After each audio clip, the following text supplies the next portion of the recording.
ఈరోజు మన ధ్యానము లూకా సువార్త 23వ అధ్యాయము 46వ వచనంలో కల్వరిలో సిలువపై ఉండి యేసుక్రీస్తు ప్రభువారు పలికిన 7 మాటల్లో చివరి మాట అప్పుడు యేసు గొప్ప శబ్దముతో కేకవేసి, తండ్రి, నీ చేతికి నా ఆత్మను అప్పగించుకొంచున్నానెను. ఆయన ఇలాగ చెప్పి తన ప్రాణము విడిచెను. దేవునికి స్తోత్రము. క్రీస్తునందు ప్రియ దేవుని బిడ్డలారా, ఇక్కడ గమనించినట్లయితే యేసుక్రీస్తు ప్రభువారు చివరి మాట మాట్లాడుతున్నారు. అప్పుడు యేసు గొప్ప శబ్దంతో కేకవేసి, తండ్రి, నీ చేతికి నా ఆత్మను అప్పగించుకొంచున్నానెను. ఆయన ఇలాగ చెప్పి తన ప్రాణము విడిచెను. ఇలాగ చెప్తారు.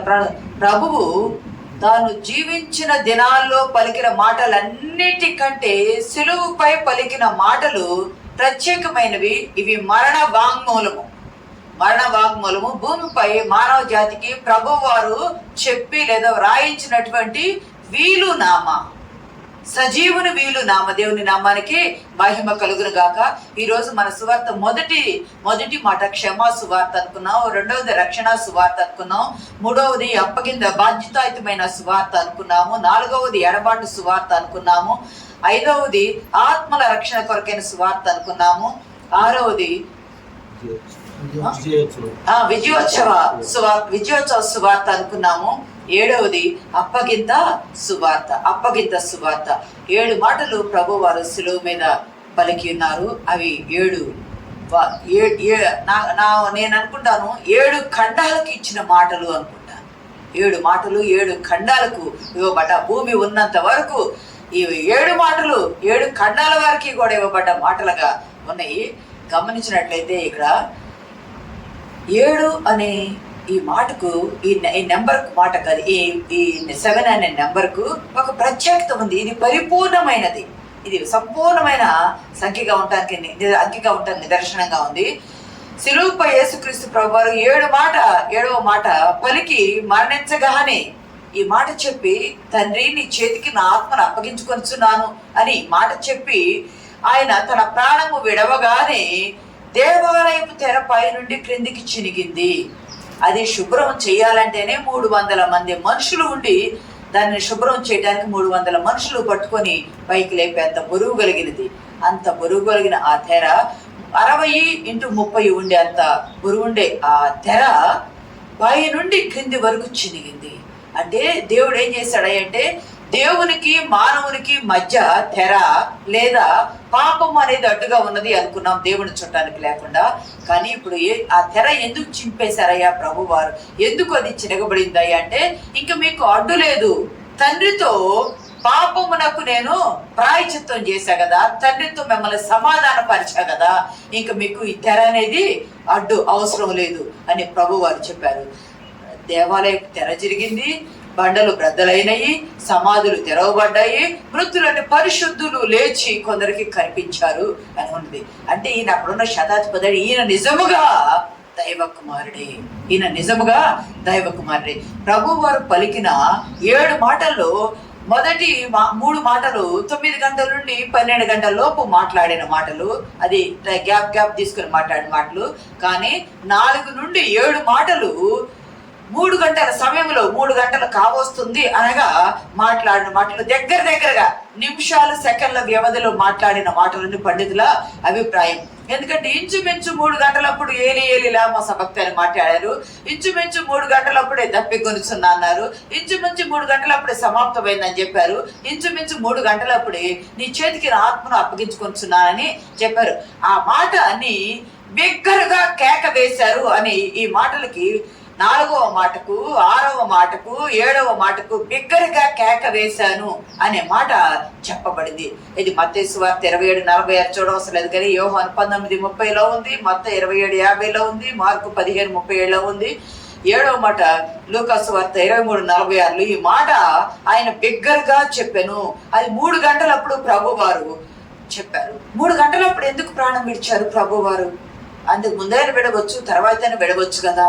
3 గంటలప్పుడే ఎందుకు విడిచారు అంటే, మనం చూడవలసిన లేదుగా నిర్మాకాండంలో మనం చాలాసార్లు చెప్పుకున్నాము. 12వ అధ్యాయంలో 1 నుండి 11 వచ్చిన లేఖన భాగాలు మనం గమనించుకున్నట్లయితే, నిర్దోషమైన అక్కడ ఇజ్రాయేలీలకు దేవుడు ఇచ్చిన ఒక మాట, నిర్దోషమైన ఏడాది ఉన్న ఒక మగ గొర్రె పిల్లని తీసుకొని ఇశ్రాయేలు సాయంకాలమున దాన్ని వధించి దాని రక్తాన్ని ముంచి ద్వారబంధంలో రాయమని పస్కా అప్పుడు చెప్పారని చెప్పుకున్నాం కదా. అది సాయంకాలమున ఇవ్వబడే బలి. అది విందు ఎప్పుడు తింటారు? రాత్రి కాలంలో తింటారు, బలి ఇస్తారు. ఇది నిత్యమైన కట్టడ. ప్రతి ఇశ్రాయేలీయులు ప్రతి ఒక్కళ్ళు దశమ నాడు ఆ గొర్రె పిల్లని ఎంచిపెట్టి 14వ రోజున ఈ బలిని ఇస్తారు. సాయంకాలం ఇజ్రాయేలీలు ఏం చేస్తారంటే సాయంకాలము అనే దాన్ని 2 సాయంకాలాలుగా విభజిస్తారు. 2 సాయంకాలాలుగా విభజించడం అంటే 2 రాత్రులు వస్తాయి, 2 సాయంకాలాలు వస్తాయి అంటే లేదు. ఈ 12 గంటలు మొదలుకొని 3 గంటల వరకు చీకటి కమ్మింది అనుకున్నాం కదా. 3 గంటలకు ప్రభు వారు ప్రాణం విడిచారు. పెద్దగా కేకవేసి బిగ్గరగా కేకవేసి అందరికి వినిపించేటట్టు అని అనుకున్నాం కదా. ఎందుకు అలాగా అన్నారంటే వీళ్ళకున్న యూదా జాతికి ఇశ్రాయేల్ జాతికున్న 2 సాయంకాలాలు ఏమిటాయంటే ఈ సాయంకాలం 3 గంటలు అనేది ఒక సాయంకాలం. 3 గంటలు అదే ఎందుకంటే సాయంకాల బలి ఇచ్చే సమయము వాళ్ళకి. 3 గంటలు అనేది సాయంకాలము బలి ఇచ్చే సమయం, బలి ఇస్తారు. మళ్ళీ సాయంకాలం 6 గంటలు ఉంటుంది కదా. సాయంకాలం 6 గంటలు మొదలుకొని తెల్లవారి ఉదయం 6 గంటల వరకు ఒక రాత్రిగా పరిగణిస్తారు. వాళ్ళు ఒక రోజుగా ఒక రాత్రిగా వాళ్ళు పరిగణిస్తారు. మరుసటి దినం ఉదయం 6 గంటల వరకు కూడా ఉంటుంది. అందుకని యేసుక్రీస్తు ప్రభు వారిని 6 దాకా వాళ్ళు ఏమి అనకుండా 6 గంటలకు కొరడాలకు కొట్టారు సైనికులు. వాళ్ళు 6 గంటల దాకా, యూదులు 6 గంటల దాకా ఏమల్లా, 6 గంటల వరకు ఏమల్లా. 6 గంటలప్పుడు వాళ్ళు కొరడాలతో ఆయన్ని కొట్టారు. 6 గంటలకు వీధుల్లో ఊరేగించారు. ఆ రోజు వరకు ఒక రోజుగా వాళ్ళు లెక్కిస్తారు. యేసుక్రీస్తు ప్రభు వారు కూడా యోదయ ధర్మశాస్త్రం ప్రకారము 3 గంటలప్పుడే బలి ఇస్తారు కదా. గొర్రె పిల్లను బలి ఇస్తారు కదా. గొర్రె పిల్ల వలె ధర్మశాస్త్రం ప్రకారం బలి అవ్వటానికి 3 గంటల సమయానికి ఆయన ప్రాణం విడిచారు. ధర్మశాస్త్రం తప్పిపోకూడదు, కొట్టివేయడానికి రాలేదన్నారు కదా. దాన్ని నెరవేర్తా అన్నారు కదా. నెరవేర్చిన తర్వాత దాన్ని కొట్టివేశారు కదా. నెరవేర్చడానికి 3 గంటల సమయాన్ని ఎన్నుకుని 3 గంటలప్పుడు గొర్రె పిల్ల వలె తన ప్రాణమును విడిచారు. అంతేకాదు, విడవటమే కాదు, ఆయన ఎందుకయ్యా ఈ యేసుక్రీస్తు ప్రభు శిలువలో మరణించడం ద్వారా ఏం చేశారంటే తన శరీరాన్ని భూమికి అప్పచెప్పారు. భూమికి అప్పచెప్పారనడానికి ఆయన ఇదే యోహాను సువార్తలో చూడవసలేదు కానీ 1941-42లో అరిమత్తయ్య యేసేపు యొక్క తోవించుకున్న సమాధిలో ఆయన దేహాన్ని పెట్టారు. అంటే భూమికి అప్పచెప్పాడు. అదే ప్రభు వారు ఈ లోకానికి అప్పచెప్పారు శరీరాన్ని.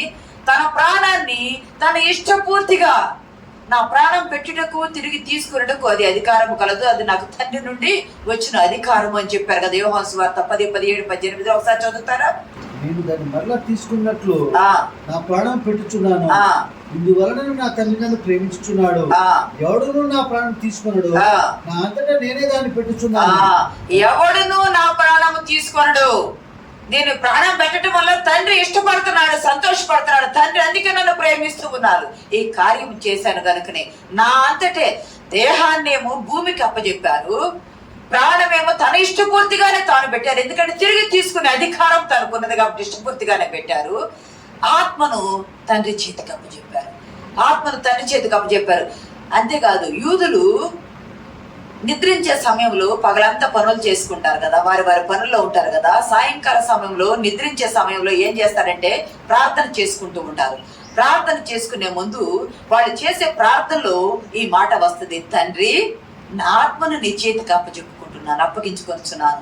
అంటే దేవుని యొద్ద మన ఆత్మ ఉంటే సాతాను చేతుల్లో కూడా ఆత్మ పోతుంది. సౌలుకి దురాత్మ వచ్చింది కదా, దేవుని ఆత్మ దురాత్మ వచ్చింది. అలాగే సాతాను చేతుల్లోకి పోకుండా యూదులు చేసే ప్రార్థనలో తండ్రి నా ఆత్మను నీ చేతికి అప్పచెప్పుకుంటున్నానని యూదులు చేసే ప్రార్థనలు ప్రతి దినము వారు చేసే ప్రార్థనలో ఒక ప్రార్థన. మళ్ళీ ఉదయకాల సమయంలో లెగవగానే తండ్రి నీ చేతి నుండి నా ఆత్మను తీసుకుంటున్నానని ప్రార్థన చేస్తారు. నీ చేతి నుండి నా ఆత్మను. యేసుక్రీస్తు ప్రభు వారు కూడా యూదునిగానే ఏ లెక్క తప్పిపోకుండా ఆయన చేశారు. నా ఆత్మ నీ చేతికి అప్పచెప్పుకుంటున్నానని చెప్పారు. యేసుక్రీస్తు ప్రభు ఏం చేశారు అంటే భూమిపై ఉండి సిలువలో ఉండి ఆత్మను తండ్రి చేతికి అప్పచెప్పడం అంటే ఇక్కడ నిద్రపోయి అక్కడ కన్నులు తెరవటము. అదే క్రైస్తవులకు భూమి మీద నిద్రపోవటం అంటే మరణించటం అని ఇవ్వబడింది. ప్రభువునందు నిద్రించిన వారు అంటారు. మరణించడము. యేసుక్రీస్తు ప్రభు వారు కూడా భూమి యందు తాను వచ్చి ఏ పని చేయడానికి వచ్చారు? తన శరీరాన్ని దాల్చుకొని వచ్చారు. శరీరము ఇంకా ముగింపుకు వచ్చేసింది. శరీరము భూమి మీద ఉండే అవసరము లేదు కాబట్టి ఆత్మను అప్పచెప్పుకుంటూ ఉన్నారు. అప్పగించడం అంటే ఇక్కడ నిద్రపోవచ్చు ఉన్నారు.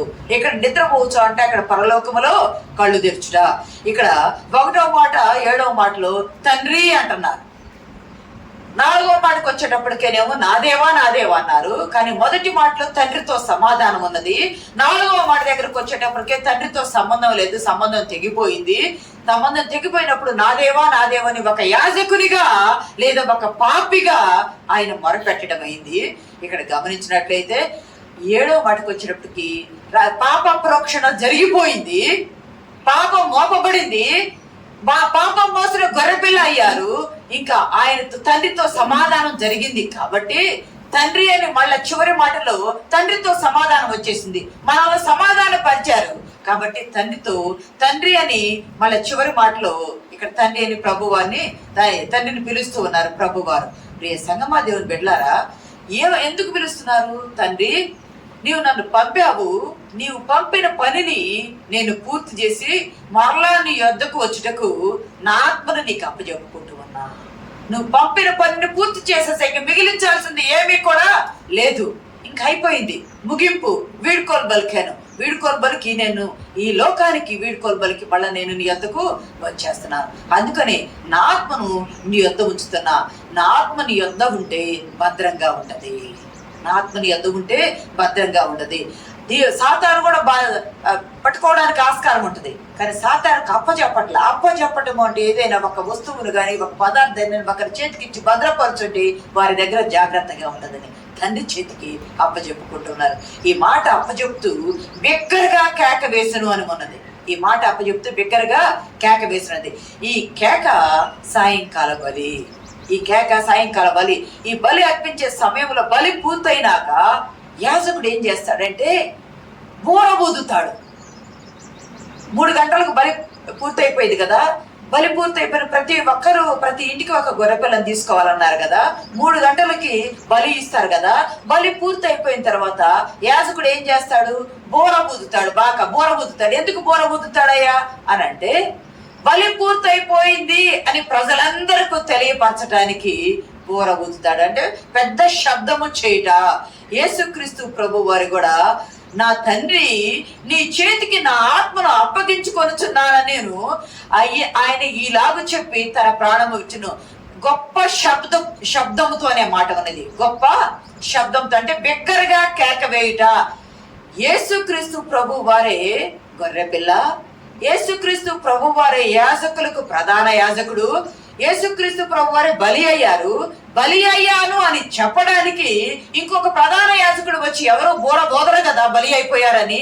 ఈయనే ప్రధాన యాజకుడు గనక గొప్ప శబ్దంతో బోర వలె కేక వేసి ప్రజలకు ఆ శబ్దాన్ని తెలియజేశాడు. ఈ లోకంలో ఉన్న ప్రధాన యాజకుడు ఏ రీతిగానైతే చెప్పి కేక వేస్తారో ఆ రీతిగా ప్రభు వారు కూడా పెద్ద శబ్దంతో చెప్పి కేక వేసి తన ప్రాణమును విడిచారు. ఆయనే ప్రధాన యాజకుడు గనుక గొప్ప శబ్దంతో కేక వేసి బోరధ్వనిగా ప్రజలకు వినపడాల. అక్కడ ఉన్న ప్రజలందరూ ఈయన ఇంకా చనిపోయాడా ఏమిటి అన్నట్టుగా చూశారు. పెద్ద శబ్దంతో కేక వేసి బలి ముగింపు జరిగింది. మీరైతే ఏటైట బలులు ఇస్తారు, కానీ నా బలి లోకములో ఒక్కసారే ఇవ్వబడ్డ బలి ముగిసిపోయింది. ఈ ముగింపు శబ్దం తెలియజేసేది ఈ బోర శబ్దంలా ఉంది. అసలు అప్పగించడంలో రహస్యం ఏమిటి? ఏం అప్పగించారు ప్రభు వారు? అప్పగించట్లో రహస్యం ఏం అప్పగించారంటే తండ్రి ఏమో ఈ లోకానికి తన కుమారుడిని అప్పగించాడు. పరలోకపు తండ్రి ఈ లోకానికి తన కుమారుడిని అప్పగించాడు. కుమారుడేమో తనను తాను రిక్తులుగా చేసుకొని తనను తాను సిలువకు అప్పగించుకున్నాడు. దేహాన్ని ఇందాక చెప్పా కదా, దేహాన్ని భూమికి, తన ప్రాణాన్ని తన ఇష్టపూర్తిగా పెట్టారు. ఆత్మను తండ్రి చేతికి అప్పచెప్పారు. అంతేకాదు తల్లిదండ్రులకు లోబట్టానికి అప్పగించుకున్నాడు. 12 సంవత్సరాల ప్రాయంలో యెరూషలేము దేవాలయం నుండి వెళ్ళి తల్లిదండ్రులకు లోబడి ఉండెను అని ఉంటది. తల్లిదండ్రులకు లోబడటానికి అప్పచెప్పుకున్నాడు. తండ్రి చిత్తానికి లోబడటానికి తనను తాను సైనికులకు అప్పగించుకున్నాడు. కొట్టేవారికి కొరడా దెబ్బలు కొట్టేవారికి వీపుని అప్పగించాడు. మొహం మీద గుద్దేవారికి, పిడిగుద్దులు గుద్దేవారికి, ఉమ్మి వేసేవారికి ముఖాన్ని అప్పచెప్పుకున్నారు. వెంట్రుకలు పెరుకు వారికి చెంపలను అప్పచెప్పుకున్నారు. తలను ముళ్ళ కిరీటానికి అప్పచెప్పుకున్నారు. భుజాలను సిలువ మోయడానికి అప్పచెప్పుకున్నారు. చేతులు, పాదాలను, కాళ్లను సిలువలో మేకులు కొట్టడానికి అప్పచెప్పుకున్నారు. దేహాన్ని రక్తసిక్తము చేయడానికి, ముద్దలుగా రక్తము, ముద్దలుగా మాంసము ఊడిపోవడానికి అప్పచెప్పుకున్నారు. ఆయన సిలువలో క్షమ కోరి సిలువలో ఉండి తండ్రి క్షమ కోరి ప్రజలను దేవునికి అప్పచెప్పారు. తండ్రి సమాధానపరచగదా, క్షమించని క్షమాపణతో ప్రజలను అప్పచెప్పారు. దొంగకు పరదేశుని అప్పచెప్పారు. తల్లిని శిష్యుడికి అప్పచెప్పారు. శిష్యుడికి బాధ్యత అప్పచెప్పారు. ఎడబాటైంది కదా తండ్రితో. ఎడబాటై అయినప్పుడు తనను తాను పాప పరిహారార్థ బలిగా ధర్మశాస్త్రానికి అప్పచెప్పుకున్నారు. లేఖన నెరవేర్పు జరగడానికి అప్పచెప్పుకున్నారు. దప్పిక తీర్చమని సర్వ మానవాళికి బాధ్యతను అప్పచెప్పారు.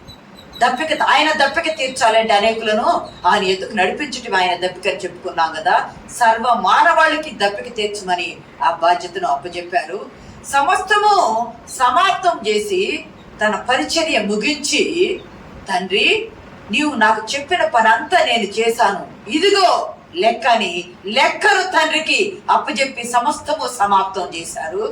చివరికి తన ఎడబాటును తనను తాను ఉగ్రతైన బలిపశువుగా తాను బలిపశువు అయిపోయి తండ్రితో సమాధాన పరిచిన తర్వాత సమాధాన పుత్రుడయి ఆయన నిత్యుడగు తండ్రి సమాధాన కర్తయ్యకు అధిపతిని యెషయా గ్రంథంలో చెప్పబడింది కదా. నిత్యుడగు తండ్రి యొద్దకు ఉండడానికి సమాధానం ఇచ్చి సమాధాన కర్తయ్యకు అధిపతి అయ్యి తన ఆత్మను తండ్రికి చేతికి అప్పచెప్పుకున్నాడు. ఇంకా ఏమైనా ఉన్నదా ప్రభు వారు అప్పచెప్పవలసింది? ఏమీ లేదు. అంతా అప్పచెప్పేశారు. ఇంకా ఆయన ఏమీ కూడా ఆయన దగ్గర ఏమి లేదు.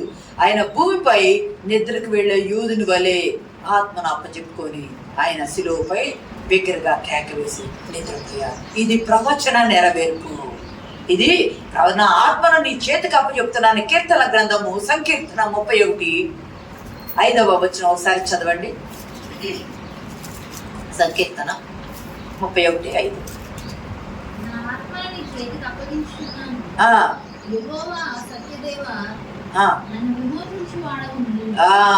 నా ఆత్మను నీ చేతికి అప్పచెప్పుకుంటున్నాను.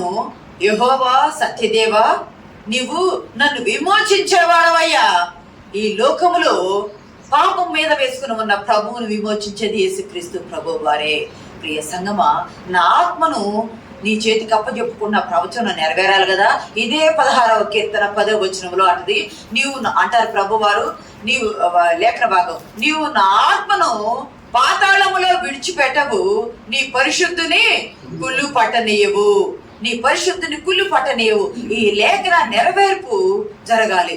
ఎందుకు అప్పచెప్పుకున్నారయ్యా అంటే, ఇది ఇందాక చెప్పుకున్నాం కదా, యోహాను సువార్త 10వ అధ్యాయం 17-18 వచనంలో మళ్ళీ తిరిగి తీసుకొనడానికి నా ప్రాణము నా ఇష్టపూర్తిగా పెట్టుచున్నాను. ఎందుకంటే తిరిగి తీసుకొనడానికి. ఆ మాట చదువుతారా? నేను దాన్ని మరలా తీసుకున్నట్లు నా ప్రాణమును పెట్టుచున్నాను. నేను మరలా తీసుకొనున్నట్లు నా ప్రాణమును పెట్టుచున్నాను. ఆయన యేసుక్రీస్తు ప్రభు ఆదాముకు లేదు, గమనించారా? మొదటి మానవుడైన ఆదామునకు ప్రాణము తిరిగి తీసుకునే హక్కు లేదు. ఎందుకంటే సర్వం ఆయనే పాపం తీసుకొచ్చాడు కాబట్టి. ఆదాము అవ్వలు తీసుకొచ్చిన వారు తండ్రి చిత్తానికి లోబడలేదు. భూమిపై దేవుడు ఏం చేశాడంటే, నా ప్రతినిధులుగా, మానవ స్వరూపంతో నా ప్రతినిధులుగా ఉంటారు భూమిపై అని వారిని సృష్టిస్తే వారి సృష్టిని పతనం చేశారు. పతనమైన సృష్టిని, మానవ జాతిని తిరిగి నిలవబెట్టుటకు దూరమైన మానవులను తిరిగి తండ్రి చేయి పట్టుకుని సమాధాన పట్టుకు యేసుక్రీస్తు ప్రభువారు వచ్చి మానవుని మీద సాతాను ముద్ర పడింది కదా, సాతాను ముద్రను చెరిపివేసి చెరగబడిన సాతాను ముద్రను దేవుని ముద్రను సరిచేసి దేవుని పోలిక దేవుని స్వరూపం ఇచ్చి దేవుని బిడ్డలుగా చేయుటకు యేసుక్రీస్తు ప్రభువారు ఈ లోకానికి వచ్చి, తండ్రి ఏ పని, నా కుమారుడా నా ముద్ర, నా రూపము, నా పోలిక, నా స్వరూపము మానవుల్లో చెడిపోయింది, తంత్రములు కల్పించుకొని వారు సాతాను ముద్రతో ఉన్నారు కాబట్టి సాతాను ముద్రను చెరిపివేసి నా పోలిక నా స్వరూపము వీరిలో చక్కదిద్దని ఆయన ఆత్మను ఉంచి మనలో ఆయనను పంపించారు. కాబట్టి ఆయన భూమి మీదకి వచ్చి మనల్ని సరిచేసి తన ప్రాణాన్ని పెట్టి ఆయన తన పని ముగించుకొని తిరిగి వెళ్ళాడు. తాను ఎక్కడి నుండి వచ్చాడో అక్కడికే వెళ్ళటకు సిద్ధమయ్యి పాపానికి వచ్చు జీతము మరణాన్ని అనుభవించి ఆత్మను అప్పజెప్పి మన జీవము కొలసి 3:3 ఉంటది కదా, మన జీవము క్రీస్తుతో కూడా దేవుని యందు దాచబడి ఉన్నది. దేవుని దగ్గర మన జీవాన్ని దాచిపెట్టి ఆయన వెళ్ళాడు. ఆదాము ద్వారా ప్రవేశించిన పాపము యేసుక్రీస్తు ద్వారా అది మింగివేయబడింది. దేవుని నామానికి మహిమ కలుగును గాక. ఆదాము ద్వారా లోకంలో పాపం ప్రవేశించింది కదా, చదువుతారా కొలసి 3:3? వాటి మీదనే గాని భూ సంబంధమైన వాటి మీద మనసు పెట్టుకొనకూడి ఎలాగనగా మీరు మృతి పొందితిరి, మీ జీవము క్రీస్తుతో కూడా దేవుని యందు దాచబడి ఉన్నది. మన జీవం ఎక్కడ దాచబడి ఉంది? క్రీస్తుతో కూడా దేవుని యందు దాచబడింది. క్రీస్తు లేకపోతే మనకు జీవం అనేది లేదు. అందుకే తండ్రి నీకు అప్పచెప్పుకుంటున్నానంటే మనందరి ఆత్మలు, మన జీవము తండ్రి చేతికి తన ఆత్మతో పాటు అప్పచెప్పారు. ఆయన ద్వారా ఆదాము ద్వారా ప్రవేశించిన పాపము యేసుక్రీస్తు ప్రభు ద్వారా మృంగివేయబడింది. క్రీస్తు తన ఆత్మను తండ్రి చేతికి అప్పగించడం ద్వారా మరణాన్ని జయించాడు. చెప్పకపోతే మరణం జయించేవారు కాదు, చెప్పుకోవడం ద్వారా మరణాన్ని జయించారు. ఇంకా అప్పటి వరకు మరణం, ఇంతకు ముందు చెప్పే గుర్తుందో లేదు, అప్పటి వరకు మరణము తానే గొప్ప లోకములు అని అనుకున్నది, తానే గొప్ప, ఇంకా నన్ను మించింది ఏది లేదు అని అనుకుంది. యేసుక్రీస్తు ప్రభు వారు మరణపు ముళ్ళు విరిచి, ఓ మరణమా నీ ముళ్ళు ఎక్కడ, ఓ మరణమా నీ ముళ్ళు ఎక్కడ, మరణానికి పాపానికి వచ్చి జీతం మరణము, మరణపు ముళ్ళు దేవుడు విరిచివేశాడు. మరణపు ముళ్ళు ప్రభు ప్రకటన 1:18 మరణము పాతాళ లోకము యొక్క తాళపు చెవులు నా స్వాధీనములో ఉన్నాయి. అప్పటి వరకు ఎవరు స్వాధీనంలో ఉన్నాయి? సాతాను స్వాధీనంలో ఉన్నాయి. మరణము సాతాను స్వాధీనంలో ఉన్నది, పాతాళ లోకము సాతాను స్వాధీనంలో ఉన్నది. కానీ యేసుగా చదవండి ఆ మాట, నేను మొదటి వాడును కడపటి వాడును జీవించు వాడును మృతుడనైతిని కానీ ఇదిగో యుగముల సజీవుడై ఉన్నాను, మరియు మరణ యొక్కయు పాతాళం యొక్కయు తాళం చెవులు నా స్వాధీనంగా. మరియు నేను మొదటి వాడను కడపటి వాడను యుగములు జీవించువాడను, నేను ఉన్నవాడను అనేవాడను. అంతేకాదు మరణము యొక్కయు పాతాళ లోకము యొక్కయు తాళం చెవులు నా స్వాధీనంలో ఉన్నాయి. ఆదాము దేవునికి అప్పగించుకోలేదు తనను తాను. మనం చెప్పాం కదా, 930 సంవత్సరాలు బ్రతికిన తనను తాను దేవునికి అప్పచెప్పుకోలేదు. పాపం తీసుకొచ్చాడు, దేవునికి లోబడలేదు. దేవుడు అప్పగించిన పనిని సరి చేయలేకపోయాడు. కానీ యేసుక్రీస్తు ప్రభు వారు తనను తాను దేవునికి అప్పచెప్పుకొని రక్షణ పరలోకం మనకు తీసుకువచ్చారు. పాపాన్ని పోగొట్టి రక్షణ పరలోకం తెచ్చాడు. అందుకే అంటాడు, మనం చూడవలసిన లేదు కానీ యోహాను సువార్త 14:2 నా తండ్రి ఇంట అనేక నివాసాలు కలవు, మీ కొరకు నా తండ్రి ఇంట అనేక నివాసాలు సిద్ధపాటు చేస్తున్నాను, సిద్ధపాటు చేసి నేను లేకపోతే నేను మీకు చెప్తానని ఆయన తండ్రి యొద్దకు వెళ్ళి ఆత్మను అప్పచెప్పుకొని తండ్రి యొద్దకు వెళ్ళి మనము రానయన్న మన కొరకు తండ్రి ఇంట నివాసాలు సిద్ధపాటు చేస్తూ ఉన్నారు. అంతేకాదు అపవాది క్రియలను లయపరచుటకే ఆయన వచ్చాడు. లయపరిచి తన క్రియ ముగించుకొని, తాను వచ్చిన పని ముగించుకొని తండ్రి చేతికి అప్పచెప్పుకున్నాడు. పుట్టుక నుండి కూడా యేసుక్రీస్తు ప్రభు వారి పుట్టుక నుండి కూడా సాతాను ఆయన పడగొట్టాలని చూస్తుంది.